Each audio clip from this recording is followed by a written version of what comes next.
नमस्कार विद्यार्थी मित्रांनो, BA तृतीय वर्ष अभ्यासपत्रिका 10वी साहित्यशास्त्र या साहित्यशास्त्र अभ्यास पत्रिकेचं आपण या कोरोनाच्या काळामध्ये ऑनलाईन पद्धतीने अध्यापन करत आहोत। दिवाळीच्या सुट्ट्या संपल्या, आपण या तृतीय वर्षाच्या अभ्यासपत्रिकेमध्ये आतापर्यंत 3 प्रकरणं अध्यापन करून पूर्ण केलेली आहेत। पहिलं प्रकरण साहित्याचं स्वरूप, दुसरं प्रकरण साहित्याचे प्रयोजन, तिसरं प्रकरण शब्दशक्ती विचार। हे 3 प्रकरण आपले अभ्यास करून पूर्ण झालेले आहेत किंवा अध्यापन करून पूर्ण झालेली आहेत। आता या अभ्यासपत्रिकेमध्ये 2 प्रकरणं आपले राहिलेली आहेत। राहिलेल्या प्रकरणापैकी एक आहे भरताचे रससूत्र आणि दुसरं प्रकरण आहे साहित्याची भाषा। दोन्ही प्रकरणाचा आता आपणाला अभ्यास करावायचा आहे। त्यातल्या त्यात मी पहिल्या प्रकरणाचं एक पुनरावलोकन केलेलं होतं। साहित्याचं स्वरूप या प्रकरणाचं पुनरावलोकन ही 2 तासिकेमध्ये आपण पूर्ण केलेलं आहे। आता साहित्याचे प्रयोजन आणि शब्दशक्ती विचार या 2 प्रकरणाचं पुनरावलोकन आपण आता करणार आहोत। साहित्याचे प्रयोजन हे प्रकरण पाहत असताना सृष्टीवर निर्माण झालेल्या व माणसाने निर्माण केलेल्या प्रत्येक वस्तूचे कोणते ना कोणते प्रयोजन हे असतेच।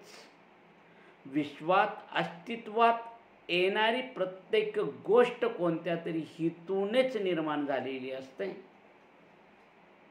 म्हणून साहित्याच्या प्रयोजनाचा विचार कविगत किंवा लेखकगत प्रयोजन व रसिकगत प्रयोजन या 2 अंगाने केला जातो। साहित्य ही एक कला आहे आणि कलेला निश्चित प्रयोजन असते। प्रयोजन आणि परिणाम यामध्ये मात्र फरक असतो, हे आपण पाहिलेलं आहे।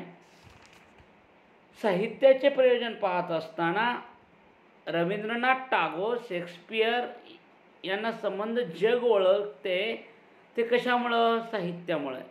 कारण साहित्य ही एक चिरंतन राहणारी कला आहे। म्हणून साहित्य हे साधन नसून साध्य आहे। साधनाचं वैशिष्ट्य काम संपले की गरज संपते।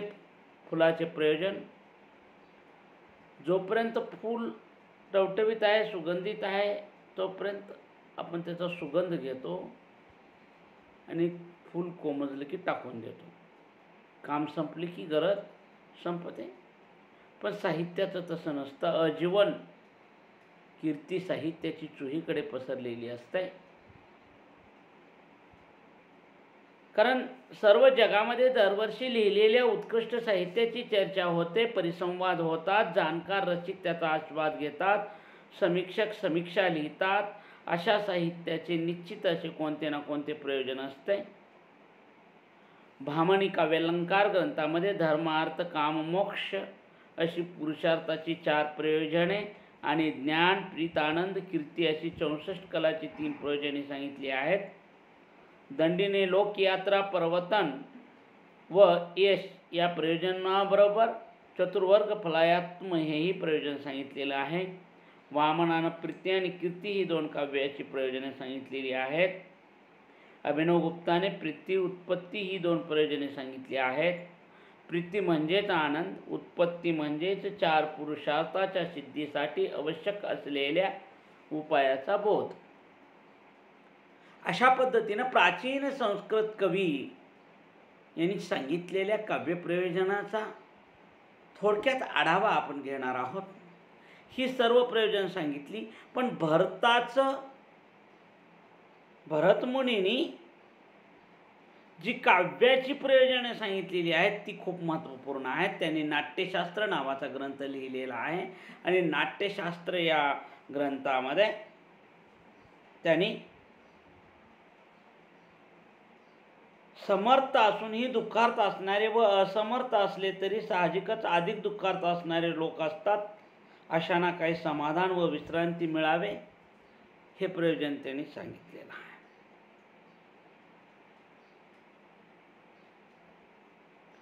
हे प्रयोजन नाटकाच्या संदर्भात असले तरी सर्व साहित्यांना लागू पडते.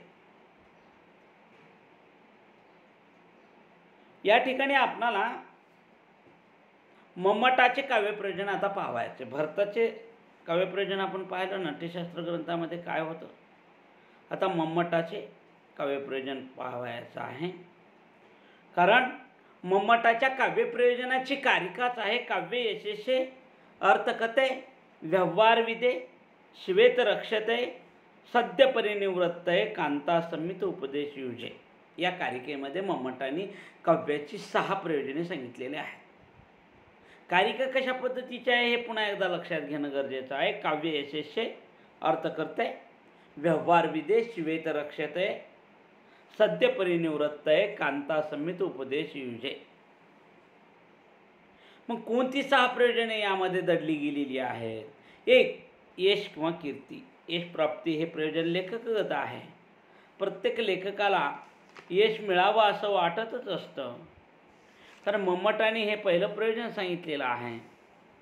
आणि काव्याने कवीला कीर्ती मिळते, प्रसिद्धी मिळते, साहजिकच आहे. प्रत्येक लेखक कवीला ही कीर्ती प्रसिद्धी मिळावी हा हेतू काही कवीचा वाईट नाही. कवीचा काव्य लिहिण्यामागचा हेतू आपल्याला यश मिळावे, प्रतिष्ठा मिळावी, मोठेपणा मिळावा असं असतो. अर्थप्राप्तीपेक्षा ही इच्छा चांगली आहे. कारण हे यश आणि कीर्तीमुळे अनेक कवींना राजाश्रय मिळालेला आपणाला पाहायला मिळतो. कालिदासासारख्या महाकवीला आपली स्तुती आवडते. गुणाढ्य या कवीने आपल्या काव्याचा अपमान झाला म्हणून आपले काव्य अग्नीला अर्पण केले. याच्या पाठीमागं कीर्ती किंवा यश हे प्रयोजन दडलेलं आहे असं मला वाटतं. गीतांजली, रवींद्रनाथ टागोर, नटसम्राट, वि. वा. शिरवाडकर, दौलत, नाशी फडके म्हणजे बालकवी असतील, मर्ढेकर असतील, खांडेकर असतील, फडके असतील, लक्ष्मण गायकवाड असतील, अनेक दिग्गज कवी ज्यांना खूप यश प्राप्ती मिळालेली आहे. पण यश प्राप्ती हे काव्याचं प्रयोजन असू शकतं का? तर नाही. कारण ज्ञानेश्वर, तुकाराम यासारख्या महासंतांना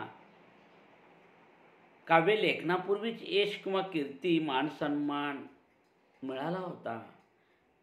काव्य लेखनापूर्वीच ते यशाच्या पलीकडे गेले होते. केशवसुतासारखा थोर कवी त्याच्या मृत्यूनंतर त्याला कीर्ती मिळाली. म्हणून यश किंवा कीर्ती हे काव्याचं प्रयोजन असेल असं वाटत नाही. अर्थप्राप्ती. मम्मटाने अर्थप्राप्ती हे काव्याचं प्रयोजन सांगितलेलं आहे. पण प्रत्येक लेखक हा आपली कलाकृती पैसा मिळवण्यासाठी लिहित नसतो, आनंदासाठी लिहित असतो. काही मूल्य रसिकाला मिळावी म्हणून लिहित असतो. खरा कलावंत हा द्रव्याची अपेक्षा करत नाही. नाशी फडके यांना दौलत या कादंबरीनं भरपूर पैसा मिळवून दिला. वि. वा. शिरवाडकरांना नटसम्राटमुळे कार भेट मिळाली, ज्ञानपीठ पुरस्कारही मिळाला, वऱ्हाड निघाले लंडनला, यामुळे लक्ष्मण देशपांड्यांना खूप अर्थलाभ झाला. असे जरी असले तरी उचल्या कादंबरीतील कादंबरीकाराला लक्ष्मण गायकवाडांना यश मिळाले पण अर्थलाभ झाला नाही. म्हणून अर्थप्राप्ती हे साहित्याचे प्रयोजन होऊ शकत नाही.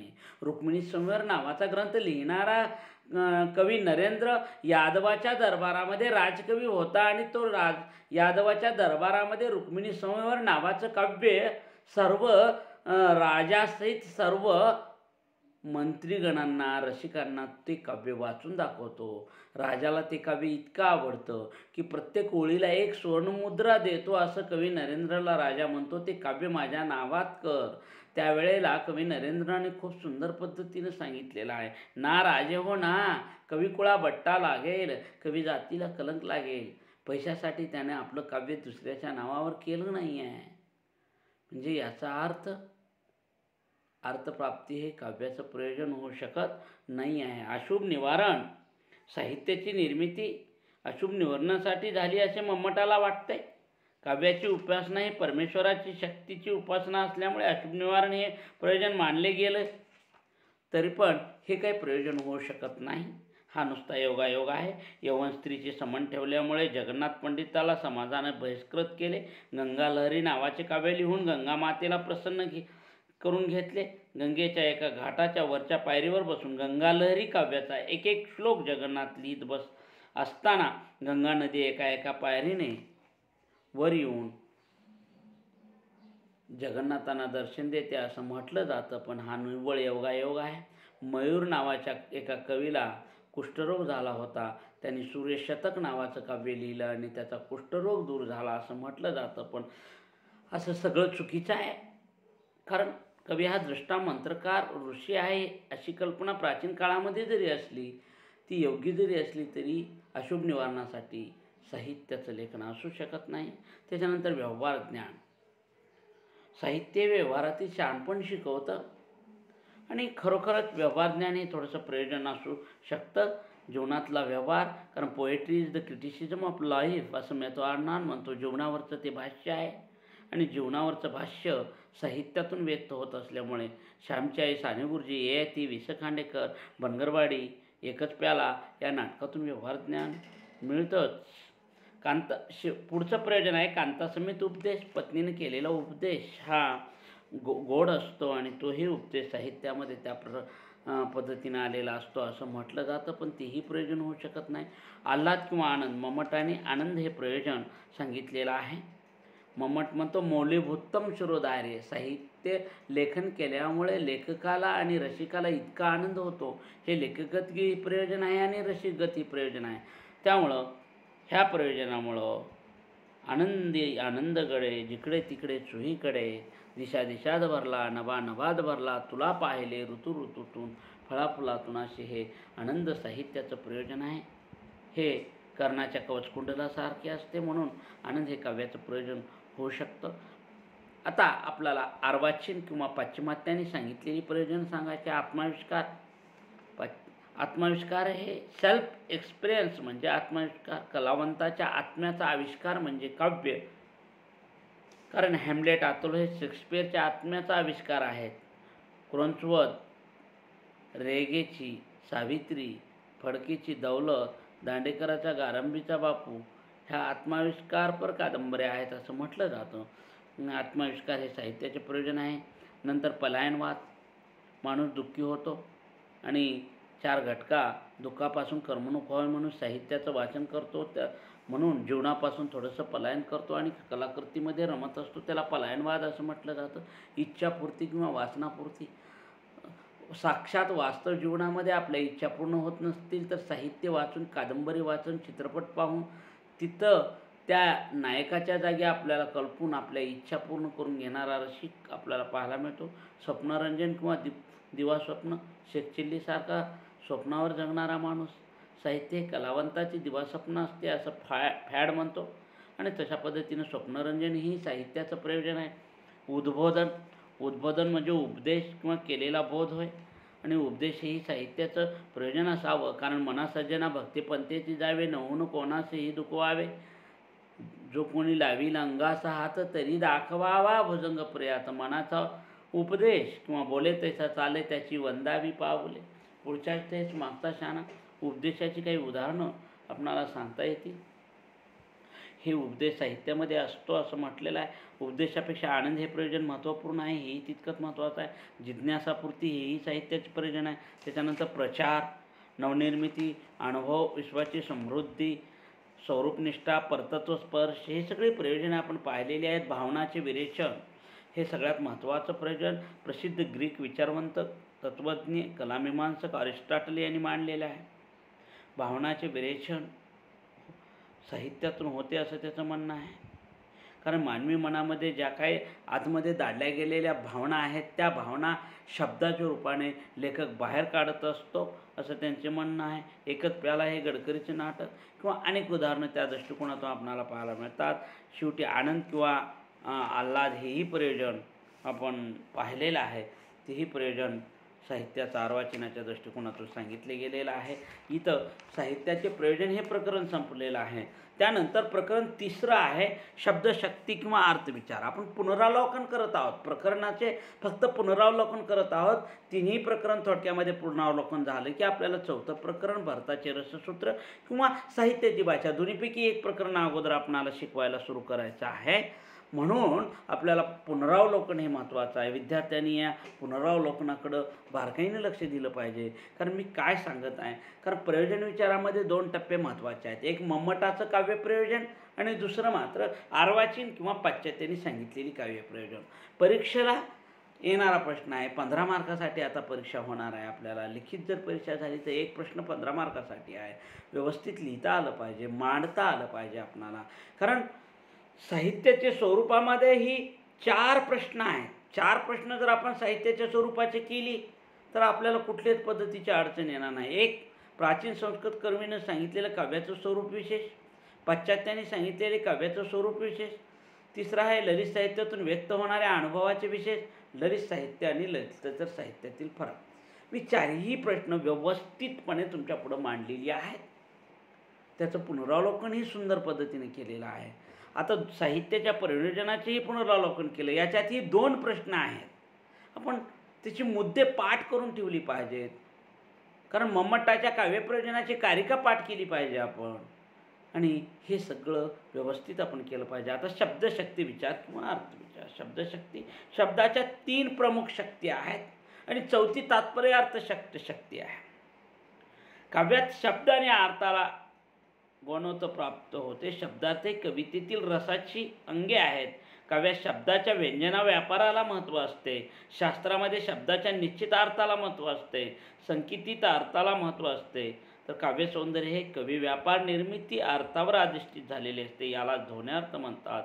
ध्वनी किंवा रस याची निर्मिती शब्द आणि अर्थ याच्या साहाय्यानेच होते. म्हणून साहित्यात शब्दशक्ती किंवा अर्थविचाराला महत्त्वाचे स्थान आहे. शब्दशक्तीमुळे शब्दांना अर्थ प्राप्त होतो आणि शब्दशक्तीमुळे शब्दांना अर्थ प्राप्त होतो. अशा या शब्दाच्या शब्दशक्ती अभिधा, लक्षणं आणि व्यंजन आहेत. शब्द उच्चारल्याबरोबर त्या शब्दाचा मुख्य अर्थ आपल्यासमोर येतो. त्या शक्तीला अभिधा शब्दशक्ती म्हणतात. अभिधा शब्दशक्तीमुळे शब्दांना जो अर्थ प्राप्त होतो त्यास वाच्यार्थ असं म्हटलं जातं. कित्येक वेळेला वाक्याचा अर्थ समजून घेण्यासाठी वाच्यार्थ अपुरा पडतो. शब्दाचा दुसराच अर्थ आपल्या लक्षात घ्यावा लागतो, तेव्हा त्या अर्थाला लक्षार्थ असे म्हणतात. आणि हा अर्थ देणाऱ्या शब्दशक्तीला लक्षणा शब्दशक्ती म्हणतात. आणि पुन्हा कित्येक वेळेला शब्दाचा उच्चार करतात त्या शब्दाचा वाच्यार्थ तर समजतो, पण त्यातून अर्थाची भिन्न भिन्न वलये व्यापक दृष्टीने सूचित होतात, तेव्हा त्या शब्दशक्तीला व्यंजना शब्दशक्ती म्हणतात. त्यापासून सूचित होणाऱ्या अर्थाला व्यंगार्थ किंवा ध्वन्यार्थ असे म्हटले जाते. अशा प्रकारे अभिधेपासून वाच्यार्थ निघतो. वाच्यार्थ व्यक्त करणाऱ्या शब्दाला वाचक असे म्हणतात. लक्षणा शब्दशक्तीमुळे लक्षार्थ निघतो. लक्षार्थ सूचित करीत असलेल्या शब्दाला लाक्षणिक शब्द असे म्हणतात. व्यंजनेपासून जो व्यंगार्थ ध्वनित होतो, व्यंगार्थाने ध्वनित करणाऱ्या शब्दाला व्यंजक शब्द असे म्हणतात. अशा शब्दांना शब्दशक्तीमुळे अर्थ प्राप्त होतो. या शब्दशक्तीचा सविस्तर विचार आपण खालीलप्रमाणे करू. अभिधा शब्दशक्ती मुख्यात, वाच्यात किंवा संकेतात हा महत्त्वाचा. शब्द उच्चारल्याबरोबर शब्दाचा तोच तो अर्थ व्यक्त होणे म्हणजे वाच्यार्थ. त्या वाच्यार्थापासून जी शब्दशक्ती तयार होती त्याला अभिधा शब्दशक्ती म्हणतात. उदाहरणार्थ वृक्ष, सूर्य, चंद्र, तारा, दगड, वारा, टेबल, पुस्तक, वही इत्यादी. मग हे शब्दाला अर्थ कसा प्राप्त होतो? संकेतित अर्थातून शब्दाला अर्थ कुणीतरी केव्हा तरी याला वाघ म्हणावं, याला सिंह म्हणावं, याला माणूस म्हणावं, याला टेबल म्हणावं असं कुणीतरी उच्चारलं. त्याच्या पाठीमागं त्याच्या समाजानं उच्चारलं आणि तो समाजमान्य शब्द झाला आणि त्यातून शब्दाला अर्थ तयार झाला. हा संकेतार्थ आहे. पण संकेत जातीवाचक की व्यक्तिवाचक? यापेक्षा संकेत जाती विशिष्ट व्यक्ती असाच संकेताचा अर्थ घ्यावा लागतो. इथं अभिधेचे प्रकार 3 आहेत. योग अभिधा, रूढी अभिधा आणि योग रूढ अभिधा शक्ती हे आपण पाहिलेलं आहे. दुसरी शब्दशक्ती आहे लक्षणा शब्दशक्ती. शब्दाची ही दुसरी शब्दशक्ती लक्षणा शब्दशक्ती आहे. वाक्याचा अर्थ समजण्यासाठी कित्येक वेळेला वाच्यार्थ किंवा मुख्यार्थाचा उपयोग होत नाही, त्यावेळी शब्दाचा गौण अर्थ लक्षात घ्यावा लागतो. त्या शब्द व्यापारास लक्षणा शब्दशक्ती असे म्हणतात. यापासून निघणाऱ्या अर्थाला लक्षार्थ असे म्हणतात. लक्षार्थालाच मूळ अर्थाने लक्षलेले असते. लक्षणा शब्दशक्तीलाच उपचार किंवा भक्ती असेही म्हटलं जातं. माझ्या ग दारावरनं कुण्या राजाचा हत्ती गेला, किंवा मी केशवसूत वाचला, तू शुद्ध राक्षस आहेस. गंगायाम घोष, गायी पाण्यावर काय म्हणून आल्या, का ग गंगा यमुनाही या मिळाल्या. किंवा आणि बुद्ध हसला. ही 6 उदाहरणे जर आपण पाहिली तर आपणाला लक्षणा शब्दशक्ती आपणाला लक्षात येईल. कारण माझ्या ग दारावरनं कुण्या राजाचा हत्ती गेला. दारावरून कुण्या राजाचा हत्ती जाऊ शकत नाही, पण दारापुढून जातो. पण म्हणून जातो आपण दारावरनं, कारण शब्दाची दुसरी शब्दशक्ती आहे ही लक्षणा. कारण वाक्याचा अर्थ समजण्यासाठी कित्येक वेळेला वाच्यार्थ अपुरा पडतो. मी केशवसूत वाचला, तुम्ही केशवसूत पाहिलाच नाही. केशवसूतला मृत्यू होऊन कितीतरी वर्ष झालं, पण आपण त्याचं साहित्य वाचलेलं असतं म्हणून आपण केशवसूत वाचला म्हणतो. कारण केशवसूत आपण वाचू शकत नाही आहे, त्यांचं साहित्य वाचतो. पण म्हणायला म्हणतो आपण तो शुद्ध राक्षस आहे. याचा अर्थ तो काही राक्षस असतो का? नाही आहे, पण राक्षसाची गुण त्याच्या अंगामध्ये असल्यामुळं तो शुद्ध राक्षस आहे या अर्थानं. म्हणजे वाच्यार्थ कुठेतरी अपुरा पडतो. गंगायाम घोष, गंगेवर गवळीवाडा. गंगेवर कधी गवळीवाडा असतो का? नाही आहे, कारण गंगेवर गवळीवाडा असू शकत नाही. गंगेच्या काठावर नदी किनारी असतो तो गवळीचा वाडा. पण आपण गंगेवर म्हणतो, गंगेवर गवळीवाडा बांधता येणार नाही आहे. प्रश्न हा असतो. म्हणजे मुख्यार्थ कुठेतरी कमी पडतो किंवा लक्षार्थ घ्यावा लागतो. आणि लक्षणा शब्दशक्तीसाठी मुख्यार्थ बाद होणं गरजेचं आहे, मुख्यार्थ योग होणं गरजेचं आहे, आणि रूढी आणि प्रयोजनाची गरज आहे असं म्हटलं जातं. निरूढा लक्षणा, प्रयोजनवती लक्षणा किंवा लक्षणेचे प्रकार पाहत असताना गौणी लक्षणा आणि शुद्धा लक्षणा असे प्रकार आहेत. गौणी लक्षणेचे सारूपा गौणी आणि साध्यवसना गौणी असे प्रकार पडतात. आणि शुद्धा लक्षणेचे शुद्धा सारोपा लक्षणा, शुद्धा साध्यवसना लक्षणा, शुद्धा उपादान लक्षणा आणि लक्षणा असे 4 प्रकार पडतात आपल्याला. आपण ते सगळे पाहिलेले आहेत. यानंतर व्यंजना शब्दशक्ती. काव्यामध्ये शब्दार्थांना वाच्यार्थाहून वेगळाच अर्थ प्राप्त होत असतो. काव्यातून असा वेगळा जो रमणीय अर्थ सूचित होतो त्याला व्यंगार्थ किंवा ध्वन्यार्थ असे म्हणतात. त्यापासून निर्माण होणाऱ्या शब्दशक्तीला व्यंजना शब्दशक्ती म्हणतात. काव्यसौंदर्य हे कवी व्यापार निर्मित अर्थावर अधिष्ठित झालेले असते. हा शब्दाचा व्यंजना व्यापार होय. व्यंजना म्हणजे सूचना. काव्यातून असा सूचित होणारा अर्थ म्हणजे व्यंगार्थ होय.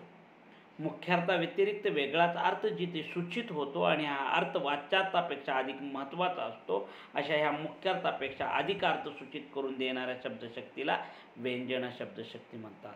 आनंदवर्धनाने ध्वनी सिद्धांत मांडून काव्यात व्यंजना शब्दशक्तीचे महत्त्व पटवून दिलेलं आहे. सूर्य अस्ताला गेला असं त्याचं उदाहरण आपण पाहू. सूर्य अस्ताला गेल्यानंतर त्या शब्दाचा वाच्यार्थ अशा पद्धतीचा आहे की सूर्य मावळत आहे.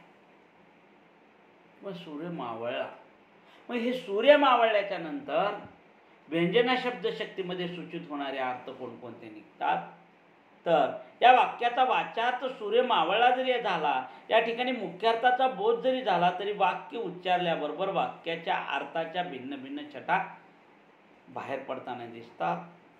म्हणजे सूर्य अस्ताला गेल्यावर ब्राह्मणाला साध संधीची सूचना मिळेल, चोराला चोरकर्माची वेळ जवळ आल्याची सूचना मिळेल, अभिसारिकेला प्रियकराला भेटण्याच्या वेळेची सूचना मिळेल, नववधूला पतीच्या स्वागताची सूचना मिळेल, दिवसपाळीच्या कामगाराला घरी जाण्याची वेळ समजेल, रात्रपाळीच्या कामगाराला कामावर जाण्याची वेळ झाल्याची समजेल, गोठ्यातलं वासरू आपली आई किंवा गाय घरी येणार आहे म्हणून हंबारेल, किंवा सूर्य अस्ताला गेल्यानंतर गुराखी गुरेढोरे घेऊन घरी येईल, शेतातली माणसं कामं करून घरी येतील. घरी राहणारी एखादी स्त्री असेल तर आता शेतातली माणसं घरी येतात म्हणून स्वयंपाकाला लागेल, आणि कितीतरी अर्थाच्या छटा. याला व्यंगार्थ किंवा व्यंजना शब्दशक्ती म्हणायचं. व्यंजनेचे प्रकार पाहायचे असेल तर मुख्य 2 प्रकार आहेत. एक शाब्दिक व्यंजना, दुसरा अर्थव्यंजना. शाब्दिक व्यंजनेचा अभिधामूलक शाब्दव्यंजना आणि लक्षणामूलक शाब्दव्यंजना असे प्रकार पडतात. आणि आर्थिव्यंजनेचे वस्तुध्वनी, अलंकार ध्वनी आणि रसध्वनी असे 3 प्रकार पडतात.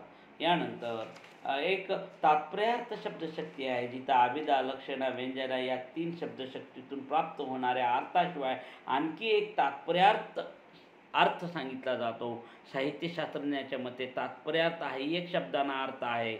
शब्दकोशात असला की तो स्वतंत्र असतो, त्याला स्वतंत्र असा अर्थही असतो. व्यवहारात मात्र तो एकटा कधी उपयोगात येत नाही. इथे शब्दाच्या बरोबरच तो आपणास दिसतो. शब्दाच्या अर्थाच्या एकेकावर क्रिया प्रतिक्रिया होऊन काही तात्पर्यार्थ निघतो. हा खरोखर मुख्यतः वाच्यार्थ असतो. एका पदार्थाने नसून सर्व पदार्थाने मिळून तात्पर्यार्थ निघतो. याला तात्पर्यार्थ शब्दशक्ती म्हणतात. अशा प्रकारे मुख्य तरी शब्दाच्या 3च शक्ती आहेत, अभिधा, लक्षणा, व्यंजना. तात्पर्यार्थ ही एक शब्दशक्ती आहे, पण तिचा एवढा काही विचार या शब्दशक्ती विचारामध्ये करता येणार नाही. अभिधा, लक्षणा, व्यंजना या शब्दाच्या 3 मुख्य शब्दशक्तीमध्ये व्यंजना शब्दशक्तीला काव्याच्या दृष्टीनं महत्त्वपूर्ण स्थान आहे. व्यंगार्थाने नटलेले काव्यच ध्वनीत होऊ शकते. अभिधा शब्दशक्तीपासून वाच्यार्थ, लक्षणेपासून लक्षार्थ आणि व्यंजनेपासून व्यंगार्थ निर्माण होतो. सर्व भाषिक व्यवहार हा अभिधा शब्दशक्तीपासून चालतो, म्हणून त्यामध्ये वाच्यार्थाला महत्त्व असते. परंतु संपूर्ण कविव्यापार हा व्यंजनेनेच भरलेला असल्यामुळे काव्यामध्ये व्यंजना शब्दशक्तीला सर्वात महत्त्व आहे. शब्द आणि अर्थ या दोघांनाही मिळून काव्य निर्माण होते. त्यासाठी शब्द आणि अर्थ याची वक्रोक्तीपूर्ण रचना महत्त्वपूर्ण असते. शब्दशक्तीमुळे शब्द आणि अर्थ वक्रोक्तीपूर्ण बनतात, त्यामुळेच काव्य निर्माण होते.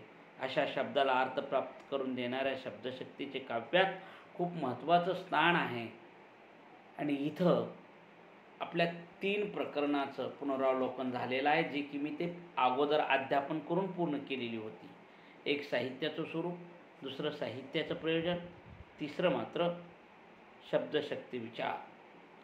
आता भरताचे रससूत्र आपण पाहणार आहोत. तो भाग उद्याच्याला आपण पाहू. इथं आपण थांबू. धन्यवाद.